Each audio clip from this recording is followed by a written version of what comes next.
Chapter 61, The Prosperity Balloon Bursts. 1928 was an election year. Two good men were running for president. One was Herbert Hoover, an engineer and businessman who had a reputation for accomplishing things. As a young college graduate, Hoover had managed a gold mine in the Australian desert and then gone to China as a mining expert. After that, he got involved successfully with Burmese tin and Russian oil. He became known as a very capable man. When Woodrow Wilson needed someone to help feed Europe's starving people during and after the First World War, he chose Herbert Hoover. He couldn't have found a better man for that job. Another presidential candidate was the governor of New York. His name was Al Smith, and he was called the Happy Warrior. Smith was colorful, full of fun, and honest and efficient, too. The governor introduced progressive reforms into New York State, appointed women and minorities to state jobs, and was fiscally responsible. That means he did a good job with New York's budget. The Happy Warrior was Catholic, Irish, and a New York City boy. One of the reasons for reading history is to learn from past mistakes. Hoover's campaign was a mistake. Hoover didn't do bad things, but some of his supporters did.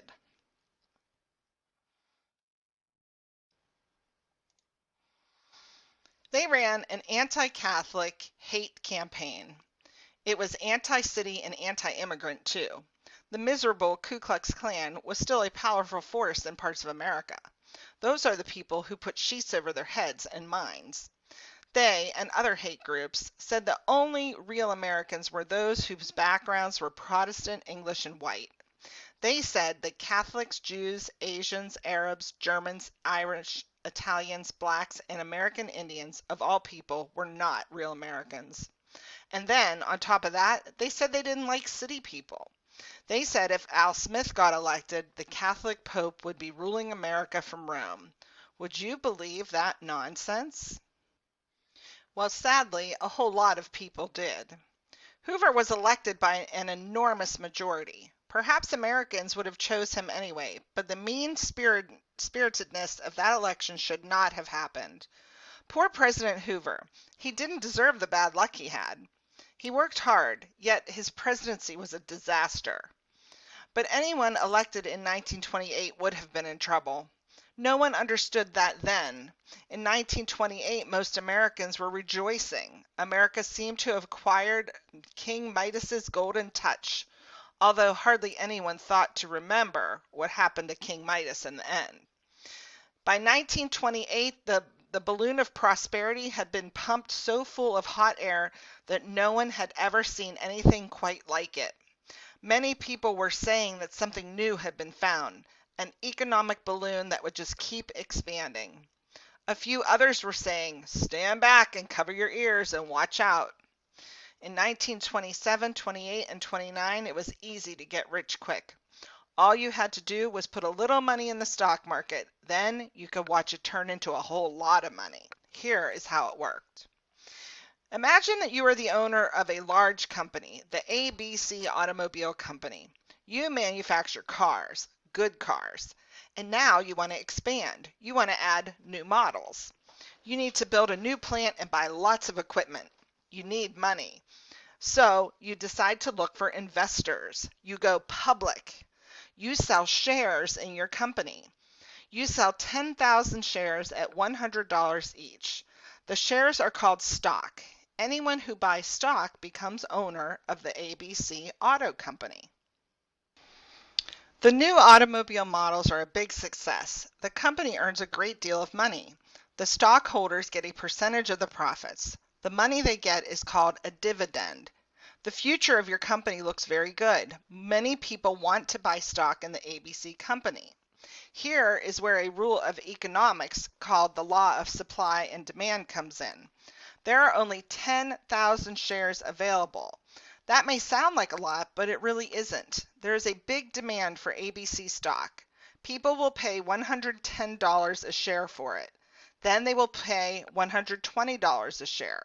Before long, ABC stock is selling for $200. One stockholder, Mr. Jones, bought 10 shares at $100 each. How much money did he spend? Now he will sell them at $200 each. How much money will he have now? What is his profit? Easy to make money that way, isn't it? In the 20s, it was even easier. People bought stocks on margin. That means they borrowed most of the money. Today, laws restrict margin buying. Margins mean you don't have to pay $100 for $100 worth of stock. In 1927, you could pay $10 and borrow the other $90 from the stockbroker. The person who buys and sells the stock for you is called a stockbroker. Now, if Mr. Jones puts $100 into ABC stock and buys on a margin at 10%, he can have 10 shares instead of 1. For $1,000, he will get 100 shares. If he sells the shares for $200 each, how much money will he have? He has to pay back the money he borrowed, $90 per share, but he still makes a lot of money. See if you can figure out how much. The good idea that many people soon had was to buy a lot of stock for a very little money and get rich quickly. The business of buying and selling stocks is called the stock market. The place where stocks are bought and sold is called a stock exchange. The most important stock exchange is in New York City on Wall Street. Brokers from all over the world call Wall Street with orders to buy and sell. The stock market usually reflects the business world. If things are going well, stocks go up. If business is poor, stocks go down. Brokers have a name for an up market. They call it a bull market. A down market is a bear market. The 20s were a prosperous time.